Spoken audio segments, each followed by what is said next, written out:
Hi, Biscuit. All right, everybody. Thank you. All right, and if the panel could stop chatting among themselves, thank you. Plenty of time for that in a moment.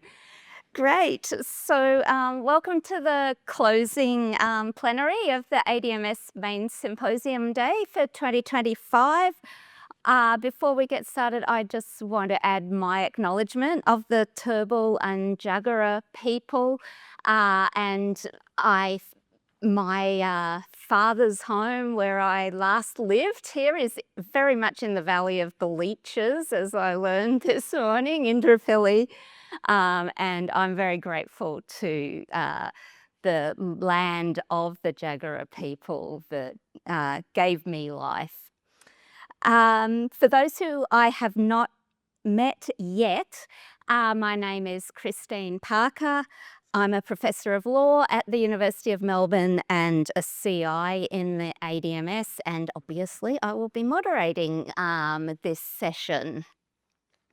So we started off this morning with a vibrant discussion chaired by Georgia Van Torn and Scarlett Wilcock, focused on people's grounded and diverse experience of everyday encounters with automated social services, and quite a devastating discussion in many ways.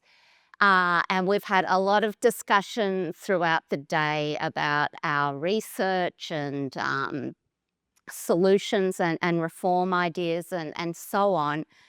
So for this afternoon's final plenary, we're switching our focus to Australia's political and policy landscape and the possibilities, if any, for addressing the challenge of building inclusive social services, given the pull and the promise of digitalisation, and also the constant need for efficiency and savings.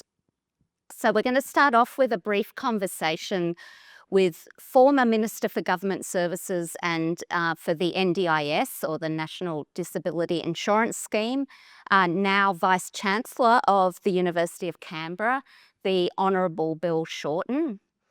After that discussion, I'll then open up to a discussion with our fantastic panel of leaders in social service advocacy, each of whom has wide and varied experience in social services provision, policy, and in advocacy. And we're planning for a short time for Q&A at the end, before the poster prize presentation and wrap up from our directors. So I'm going to introduce our panel now so that we can have a seamless transition from the fireside chat to the panel. And I haven't forgotten introducing Bill in more detail. That's going to come in a moment. So we have Gibbs is joining us online, and you'll see Elle shortly. Elle is CEO of Disability Advocacy Network Australia, the national representative body for independent disability advocacy organisations in Australia. And Elle is also co-chair of the NDIS Reform Advisory Committee. There's Elle, just so you know. And a member of the Jobs and Skills Australia Ministerial Advisory Board. Elle is a seasoned advocate, communications expert, and NDIS specialist. And as a disabled person, she has worked as a sought-after consultant in policy, communications, and strategy, and has held senior roles at various national disability peak organisations. And Elle is also an award-winning writer. We also have Aimee McVeigh, CEO of the Queensland Council of Social Services, QCOSS, Queensland's peak body for the community service sector. And Aimee is a community lawyer and human rights advocate, also a graduate of University of Canberra. And prior to joining QCOSS, Aimee worked in various senior and advisory roles, including at the Disability Royal Commission, Disability Law Queensland, the Aboriginal and Torres Strait Islander Women's Legal and Advocacy Service, and Aimee also led the successful campaign for a Human Rights Act for Queensland. And at the end, we have Kate Allingham, who some of us already met yesterday on another panel. So Kate's doing double duty for the ADM+S. This symposium. Kate is CEO of Economic Justice Australia, the peak organisation for community legal centres that provide social security advice. And Kate has previously worked as a manager, advisor, community advocate and strategist across both government and NGOs, including as a senior advisor to an independent member of federal parliament in housing and Aboriginal and community legal services. And Kate has come to be with us from Hobart, Tasmania. So I've laid out the full credentials or the highlights of the credentials, I should say, of our panel, just to show where they're coming from and what an interesting discussion we're going to be able to have. So I'm going to turn first to the Honourable Bill Shorten.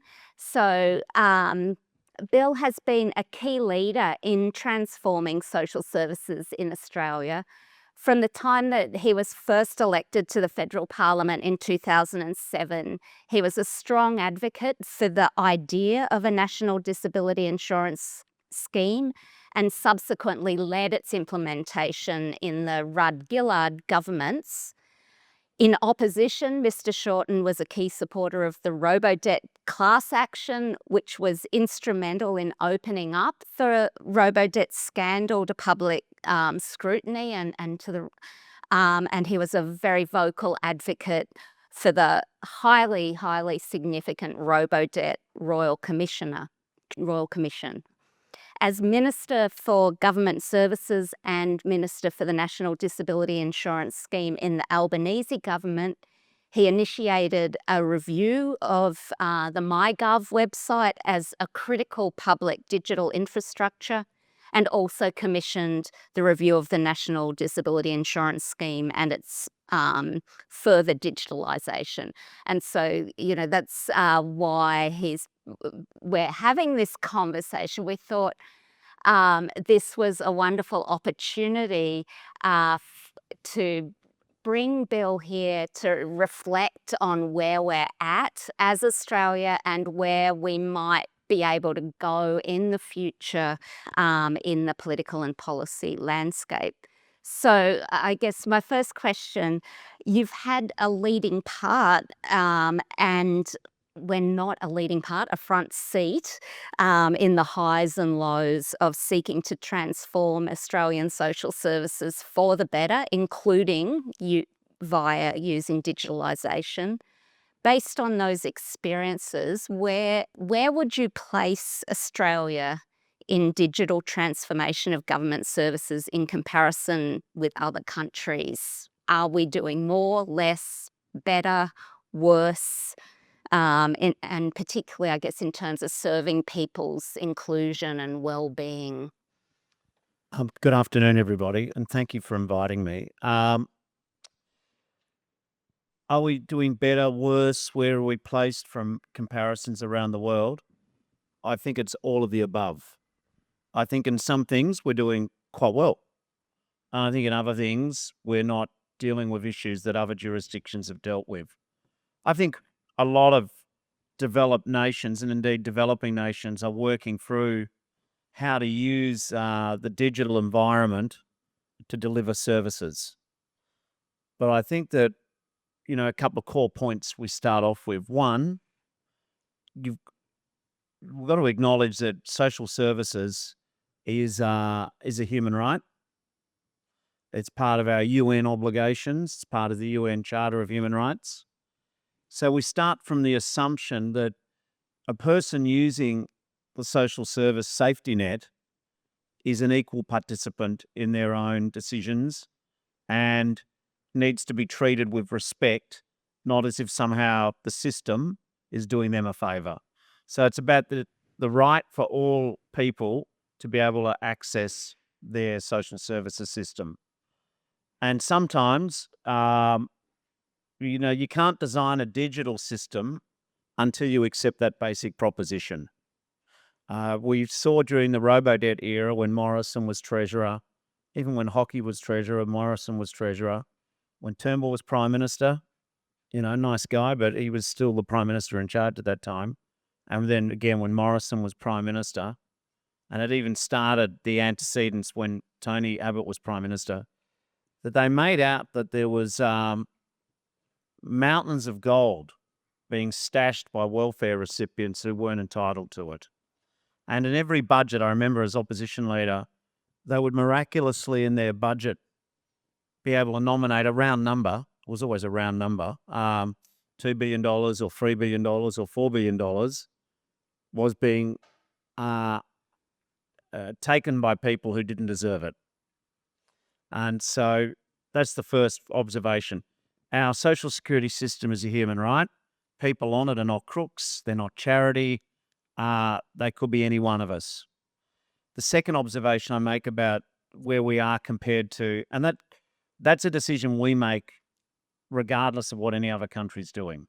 The second observation I would make is that the Europeans, these are generalizations, are better at respecting the data rights of citizens than the Anglosphere.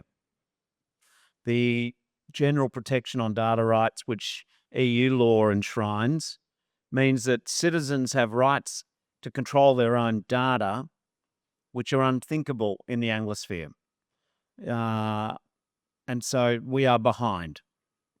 Now, the argument that, your North Americans companies would put, and there's a little bit of accuracy in this, is that the European laws stifle investment and innovation. That may be true to a point. But, life's about choices. And the Europeans, at least, if you're a European citizen, you have a right to erasure. That when you cease dealing with an organization, the data, they can't get to automatically keep the data. So I think the Europeans are superior. I also think that there's some countries in Europe, and I've had the chance to visit Estonia. I mean, Estonia is, for those of you who are not geographically right onto the Baltics, they've got a big neighbor to the east called Russia. That's a bad neighborhood. And the Russians resent Estonian independence. And Estonia got its independence in 1992. In 2006, the first ever cyber war took place. And the Russians basically tried to Bigfoot the Estonian IT systems. And so Estonia has been building its resilience.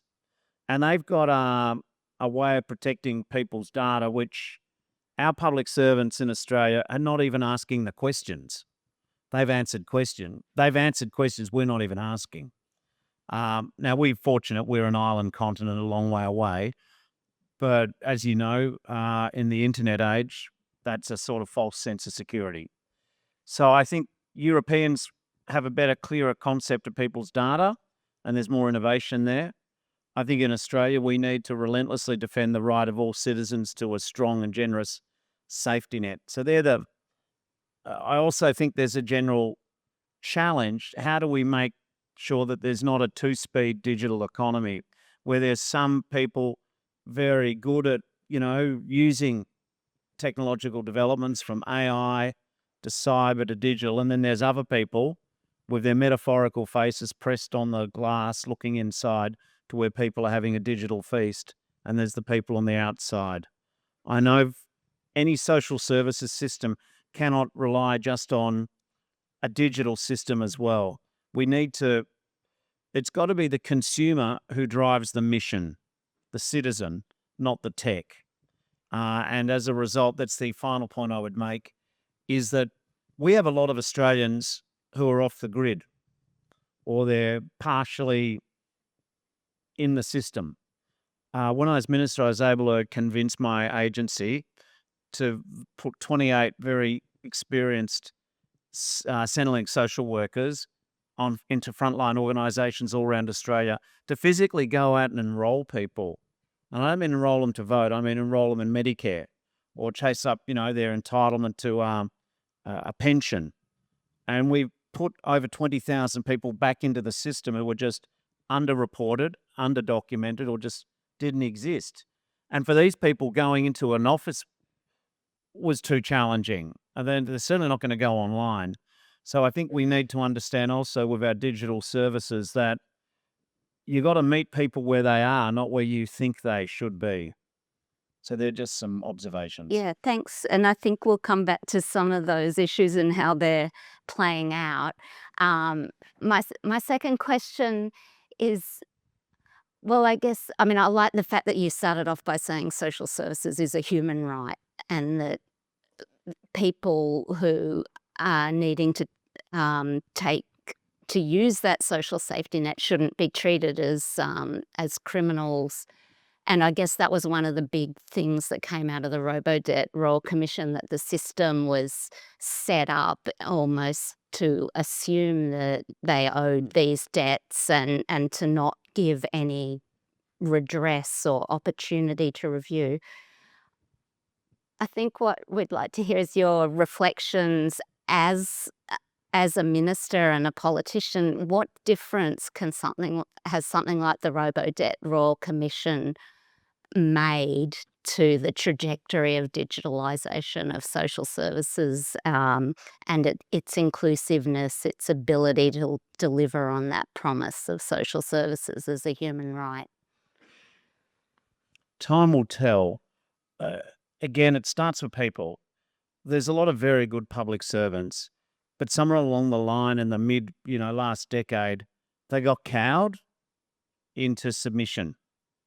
And you had a couple of very strong leaders in their public service who had lost sight, in my opinion, of what their true job was. And they had maybe an ideological view, or they had a personal arrogance or egocentrism about them. Pick your poison about why people behave badly in senior positions. But they and some of the ministers just became an insular circle of self-reinforcing views, and they wouldn't listen to anyone else. So when the idea wasn't properly tested, there was an over-reliance on an algorithm. It wasn't that the algorithm was a bad algorithm. It just said your entitlement in the social security system is based on a particular fortnight of your economic circumstances. But then they averaged against tax records and just blanketly assumed that you earn the same amount every week in a seamless fashion, which, as we know, is just a fiction for much of the Australian economy. And then they reversed the onus after that, and then would send out letters. And it'd be great if you lived in the same house your whole life, but that doesn't always happen, does it? And so the problem is that there was a reliance on an algorithm with no human oversight, and it took out discretion, and it also reversed the onus of proof based on an automated process. So part of the lesson for that, long before you have digital transformation, is the unquestioning, is creating systems where there's a decision point, which all of a sudden the power of the government flips, and it's the individual's got to prove that they're innocent, as opposed to the government with all its resources actually proving beyond doubt that there is a debt owed. So the first thing is about why you're creating a system. The second thing is, do you have human oversight in it? But I also think digital transformation, though, offers a lot of advantages as well. A lot of our social services, I don't know, like when I was only minister 6 months ago, but there was about 33,000 people work in Services Australia. Mind you, when I started, it was more like 27,000. We were able to get more people employed directly, not as casuals and contractors. But a lot of those people spend a lot of their time answering fact-based questions, because our Social Security Act and its attendant regulations and amendments is really complex. So a lot of energy is spent retrieving information from within the myriad of acts and subsections and regulations. AI provides an opportunity to give an answer quickly. And all of a sudden, this can free up thousands of public servants to look at the person asking the question and see how do we assist the person rather than spend all their time just retrieving a factual answer. So we shouldn't view digital transformation as automatically evil. And it doesn't automatically mean that there's fewer public servants. It means that the nature of the work changes and that the simplistic information retrieval tasks become automated. But then you still have to have human engagement in the system with the user, with the citizens. So one thing we've done since Robodebt, and I think the ministers who've come after me have retained this, is I put an advisory committee into Services Australia made up of community sector, former union reps, digi people, human rights people. And when Services Australia has a new policy, they now test it with this ethics committee first, which never used to happen. And the ethics committee doesn't work for the government. They just provide advice to them independently, and they've got, 3 years at a time, and they at least say this is a good idea or a bad idea, and they can initiate ideas to the government. So it's about making sure not that the digital tech is bad, but it's where you interpose people and values in an ethical framework around it. It's also conceiving of the system that it works for people and that people who use the system are not second class. Thanks. If I could push you just a tiny bit, I think that, when we see something like the NDIS, we see the aspiration to do exactly as you said, but there's also always that tension, isn't there, of trying to find cost savings, always allegations that money is being wasted. So how do you navigate those tensions and maintain the vision for what the positive could be? Having helped work up the term robo-debt, it is a boomerang which has come back to hit me subsequently because every letter from the government's now called a robo-letter. Actually, not every letter is a robo-letter. Not every letter from the government's based upon a spurious an algorithm conflating a fortnightly legal right with an annual tax return. So it's sometimes convenient to say any letter from the government, ask you to go and recheck for assessment that anything's robo this and robo that. I get it, but it's not everything is the same. When it comes to the NDIS, a lot of the issues about cracking down, though, are not about individual recipients, at least not while I was the minister. There's 150,000 unregistered providers in the system and 15,000 registered. The NDIS has become the starter industry for anyone coming to Australia. There's some great people working in it, but this unregistered world is bullshit. The idea that you can drive on the road and choose to have a driver's license or not is not a sensible road system, nor is it a sensible NDIS system. It was never conceived when the NDIS was started that you could have 90% of providers would be unregistered, which means they don't have to keep data, they don't have to meet governance standards. So that's where a lot of the crackdown is. I was always very, very, very careful in my language, in any interview, in any policy we did, that it's not about the person, the participant with disabilities who's the problem in the system. They're not.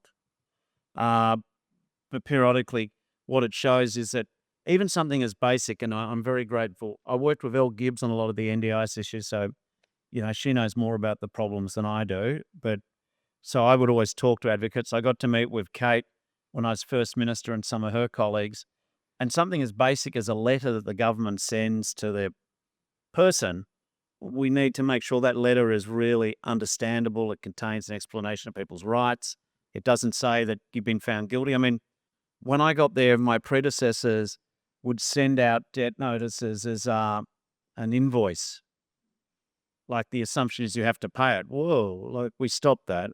At least we stopped in the areas I could. No, the government says there's an issue about a payment, but it has to be phrased as a sort of, listen, we've got a question. And the letter's got to be comprehensible. Now, I think some of the NDIS communication has been less than comprehensible. And let's always understand, when you're writing to someone who's vulnerable, a letter from the government isn't just like a Christmas card. It's carries with it an implication. It can be stressful, especially if someone says there's some money for people on the NDIS, but also veterans payments, age pensions, you name it. When the government says that there's a question about whether or not you should have the money, that is a major life issue for the recipient. And so what we've tried to do, and I guess you can only do it as long as you minister, is change the attitude in the public sector. Understand the power of you sending a letter to a citizen. It's major.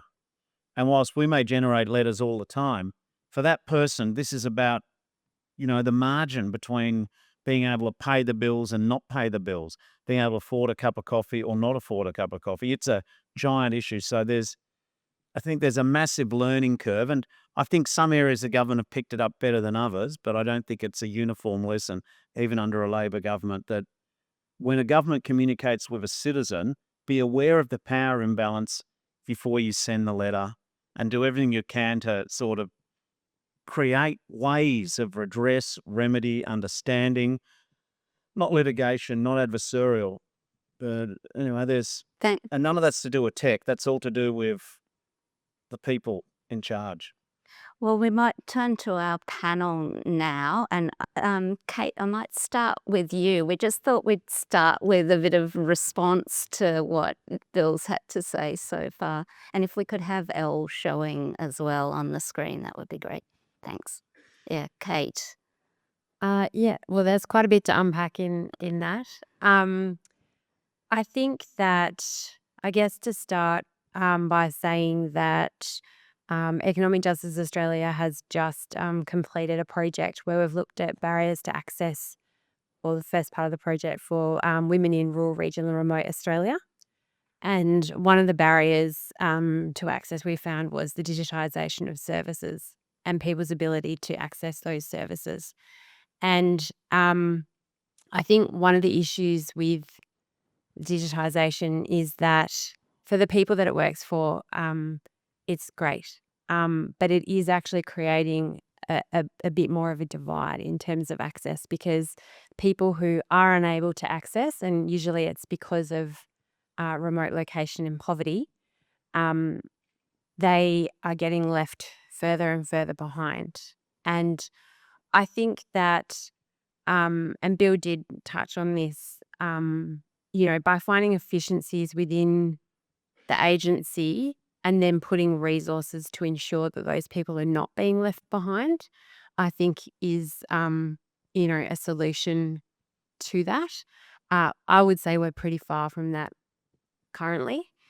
And what we're finding as well is that some of the issues, so for example, with MyGov, we are starting to see an increase in terms of that being weaponized against people, where, perpetrators have access to people's multi-factor details, so they're able to get into the people's accounts. We're seeing an increasing change of bank details.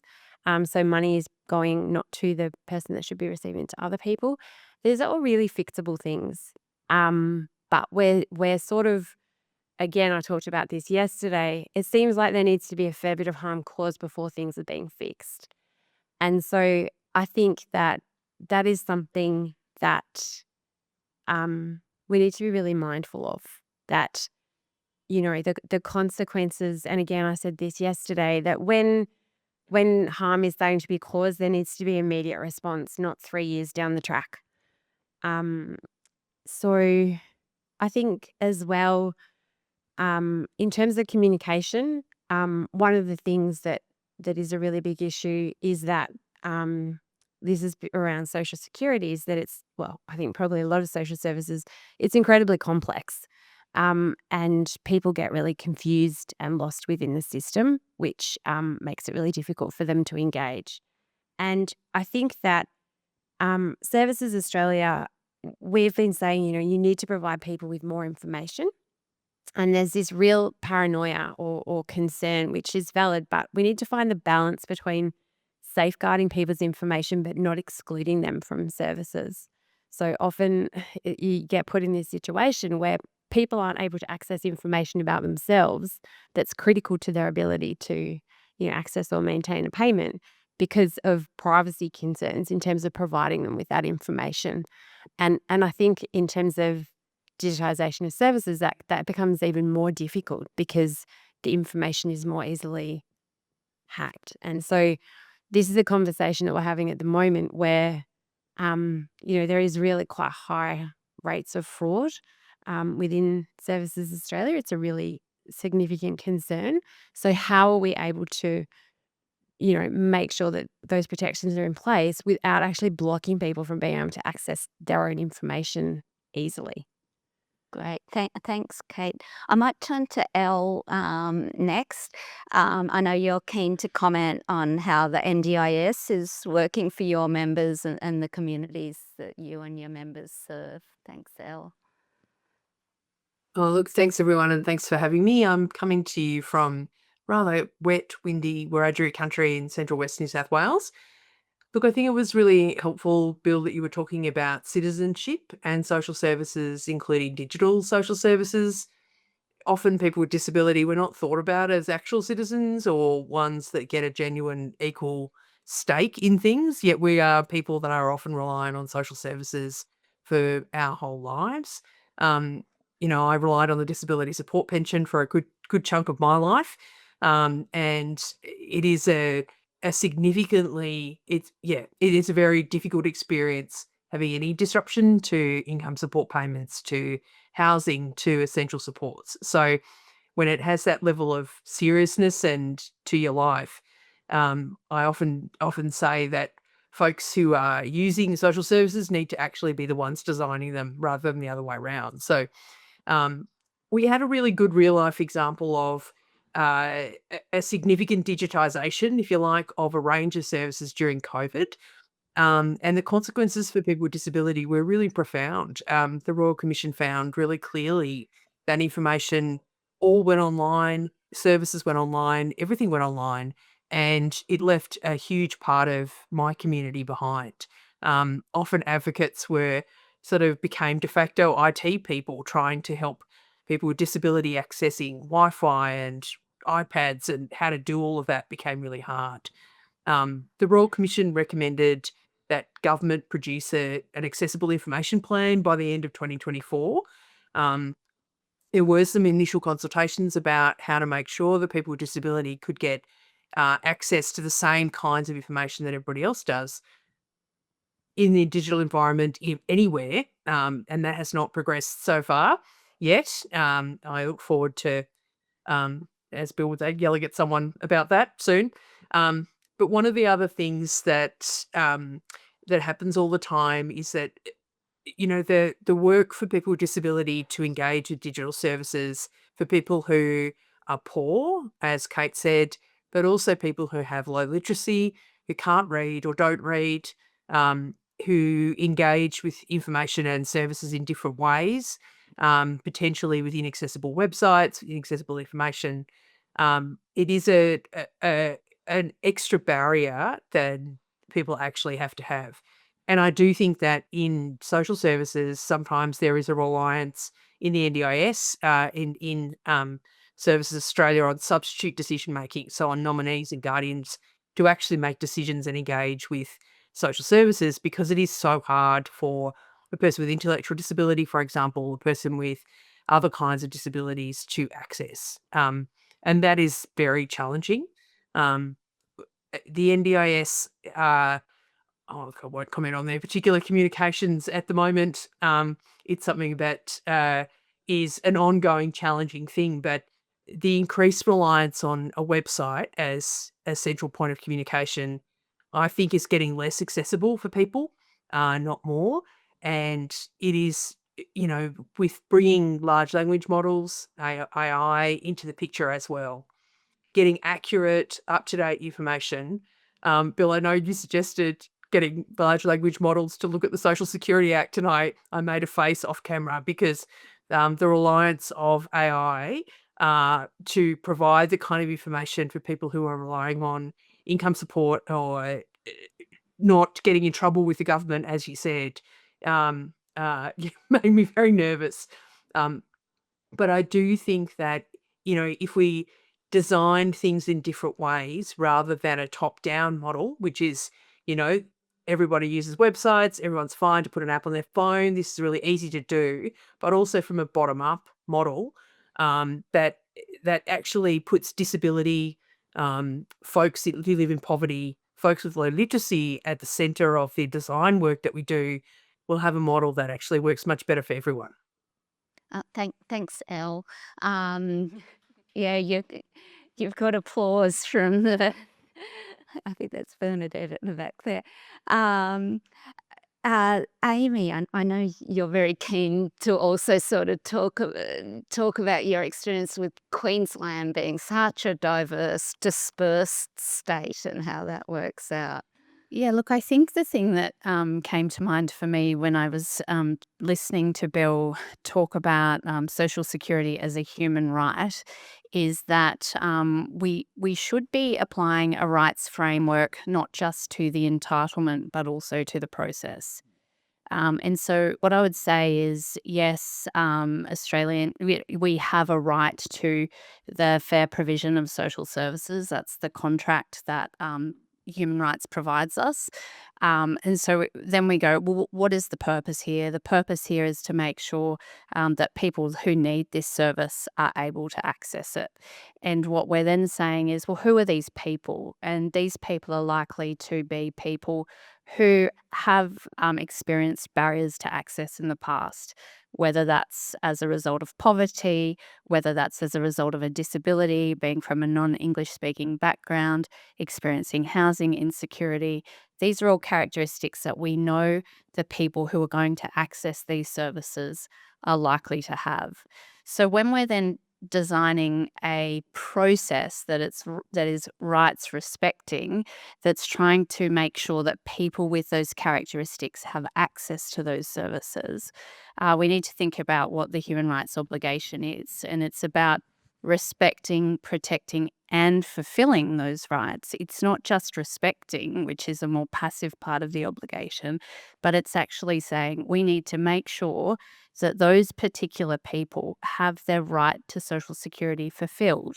And along the way, that process needs to respect their right to privacy, their right to freedom from discrimination, and their right to self-determination.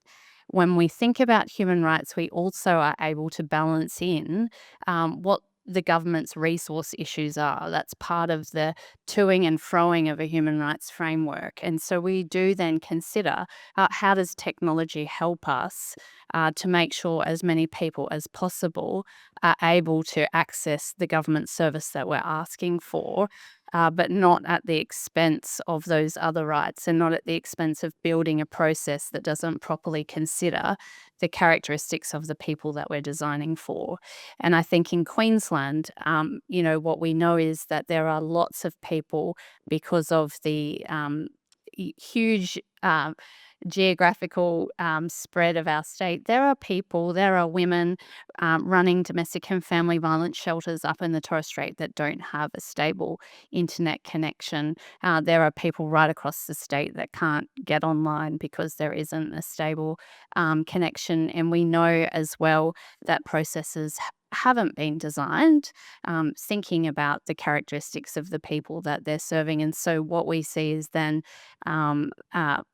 an efficiency, what it's perceived to be an efficiency is actually a transfer of labour onto unfunded parts of our community. The community services sector picks up the heavy lifting, and because the system isn't designed with the characteristics of those people in mind, we see our community services sector, who are already completely under the pump delivering essential services to Queenslanders, picking up the slack and helping people navigate online platforms.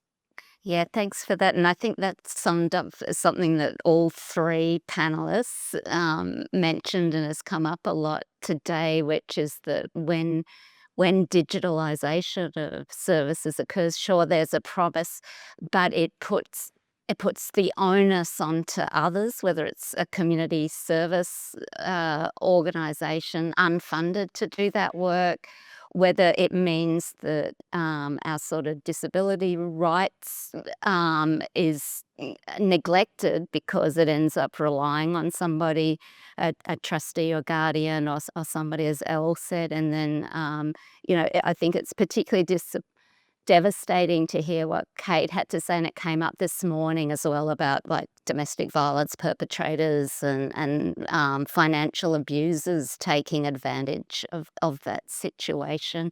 That's really one of the things I've come away from today understanding a lot better. I don't know whether you'd like to respond at all, Bill, to anything that was just... Oh yeah, I'm not here to defend governments.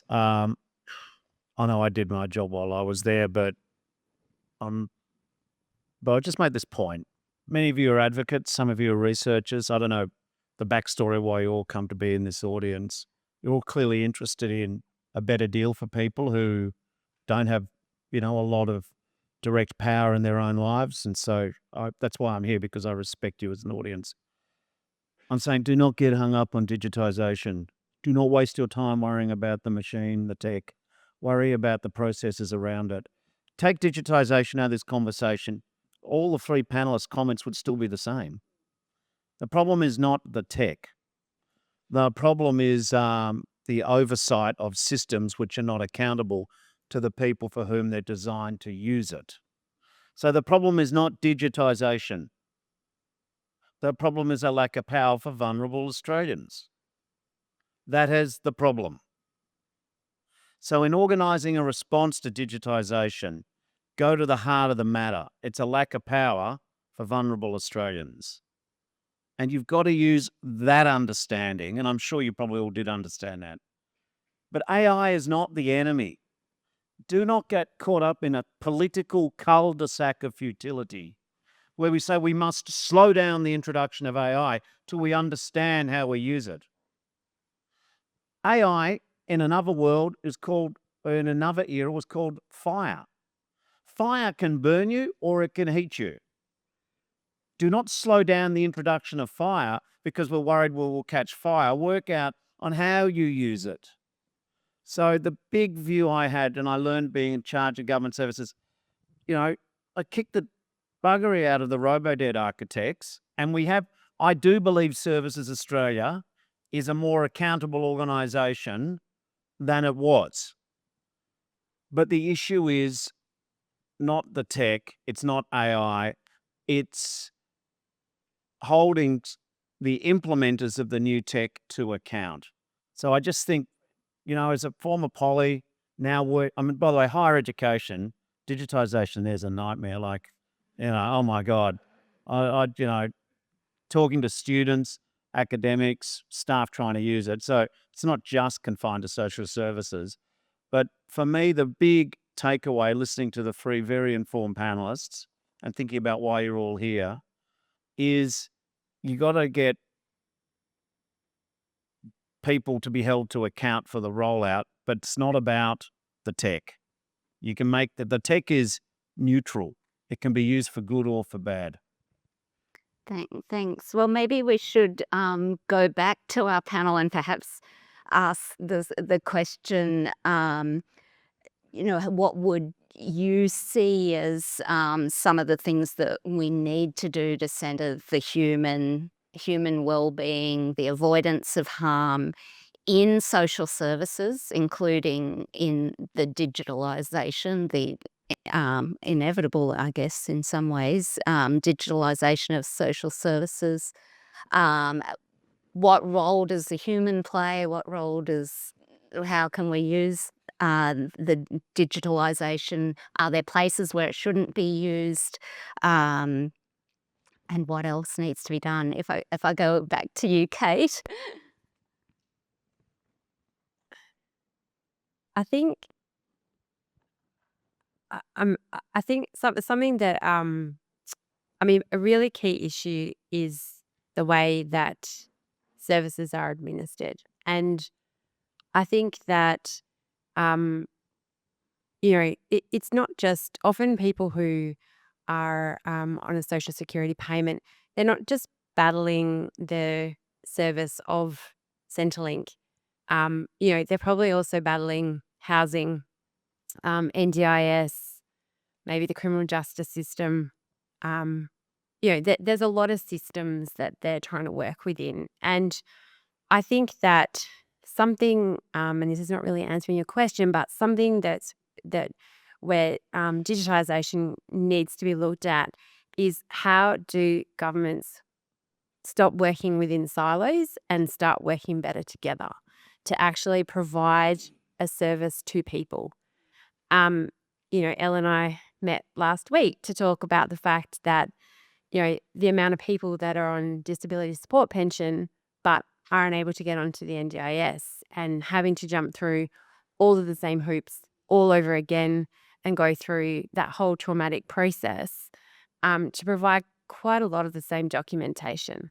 ID, that's one that is I just find so frustrating. Like in Hobart, we have Service Tasmania in the same room as Services Australia, and they're not able to communicate with each other. So people are being turned away for payment with ID when the people with the ID are right there. So I just think that,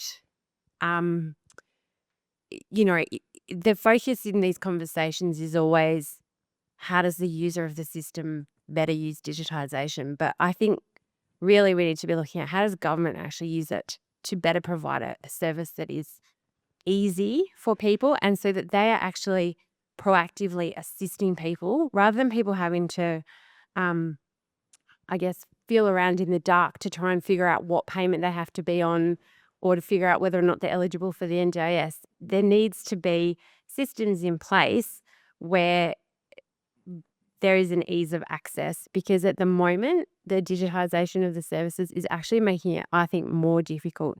And particularly going back to the women's report, for women who often have caring roles, it's not just for themselves. So they're trying to navigate all of these systems for themselves, but also for their kids, for their parents, and for other people that they're caring for. And it's exhausting and distressing. So I think that is a space that we really need to be talking about. Thanks, Caden, for that reframing of what should the governments be doing to make it work easier rather than the other way around. If we go to Elle now, perhaps. Well, look, I would echo what Kate said and maybe extend it a bit further. I think there are people who will always need other people to navigate services, and that's okay. And I think we should design that into the system rather than thinking that everyone can do something on an app on their phone. Lots of people can, and that's great and prefer that. But there are folks who will always need someone to go through that with them. So let's do that where they are.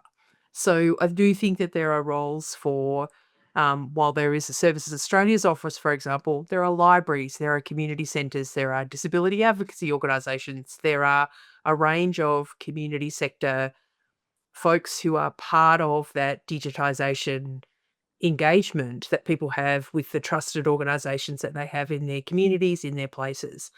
One of the stories that I often tell from COVID was when I was part of the advice to government about communications with people with disability, and people with intellectual disability kept saying, but I get my information from the shops.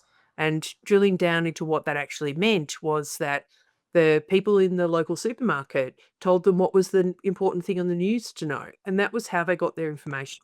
So how on earth do you do that in COVID when no one's allowed to go outside?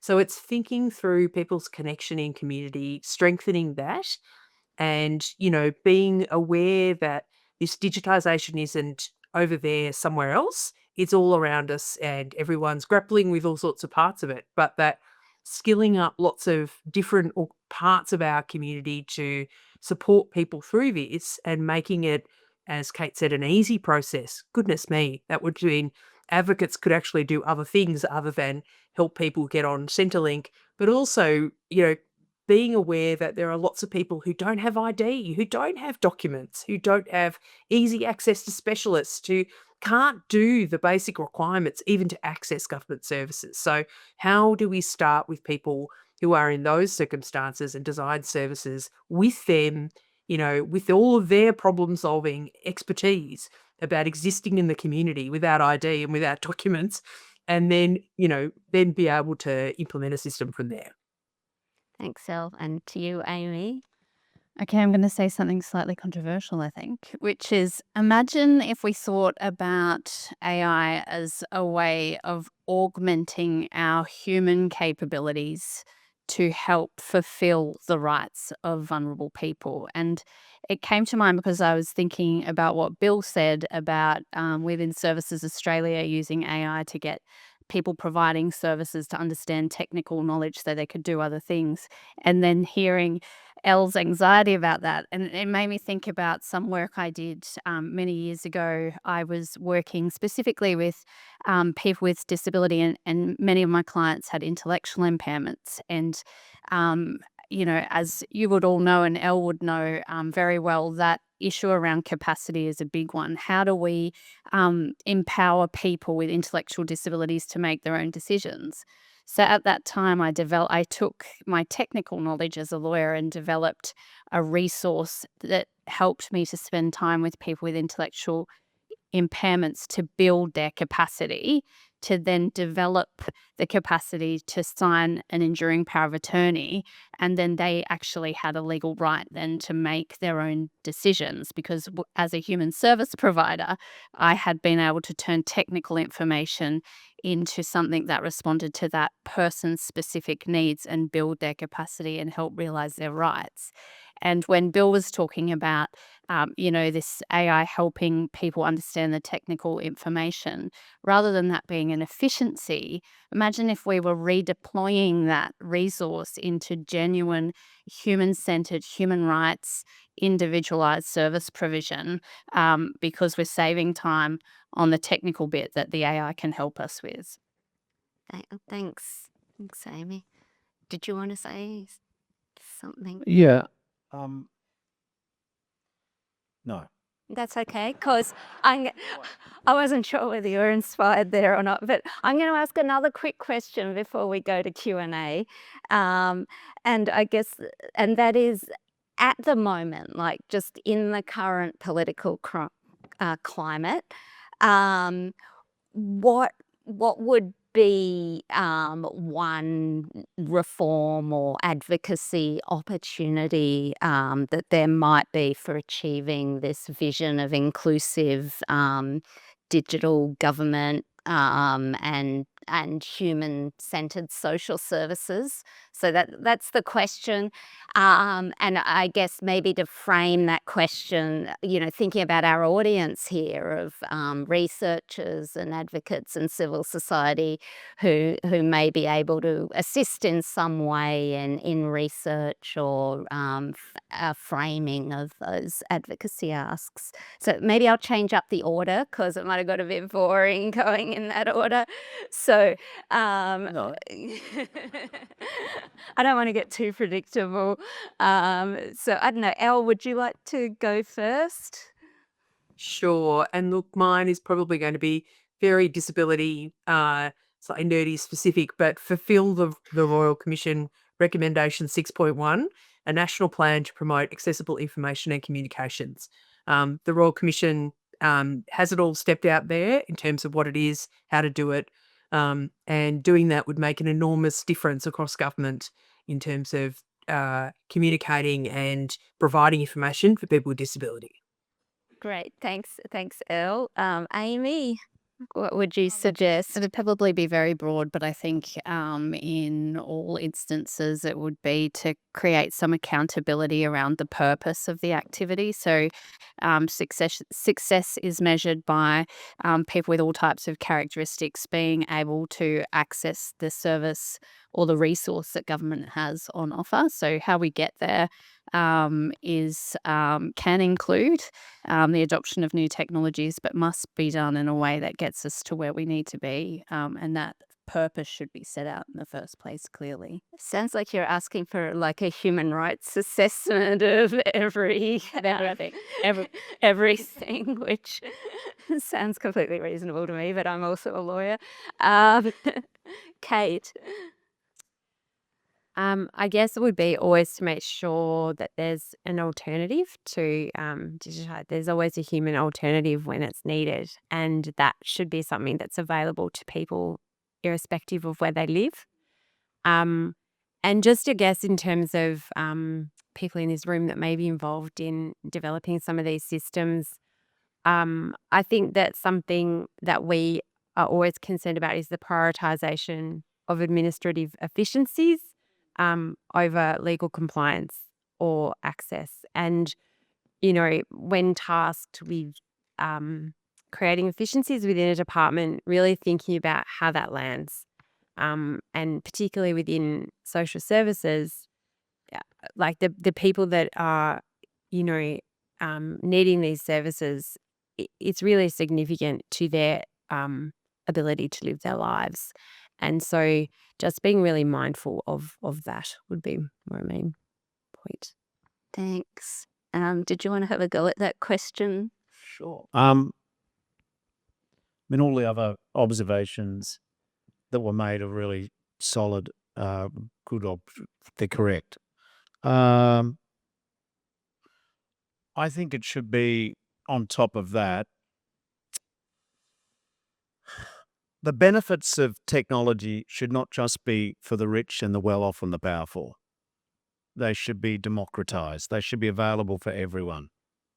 The benefits of AI should not just be for some and not others. I would flip the debate, which sometimes I see in the broader welfare sector, who I admire and work with. So it's not a criticism, and it's partly because advocates are so underfunded that they don't have a lot of, it's always defending, cleaning up mistakes made by systems. But I think that I think the welfare sector needs to learn about AI, not just in a defensive mode, and say, what's the best AI systems that other people have, and demand them for the people who the welfare sector represent. The most annoying thing I think a lot of people have, I mean, there are many annoying things, but one of the most annoying is having to tell your story to different levels of government and to different departments, as if every interchange is a brand new, as if the system is a full goldfish bowl full of goldfish who have 3-second memories. And it's very tiring to tell your story time and time again. So I reckon having your data on one card or on one spot, which you can control and you can see if anyone ever accesses your data.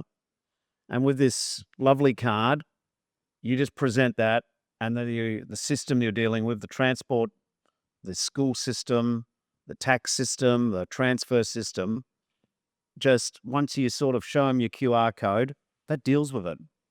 So it's demanding that AI work for people who don't have anything as opposed to for people who have everything. Okay, I'm going to wrap up the panel now, and thank you very much to the Honourable Bill Shorten for joining us, to Aimee, to Kate and Elle for joining us online. So if we could thank our premier.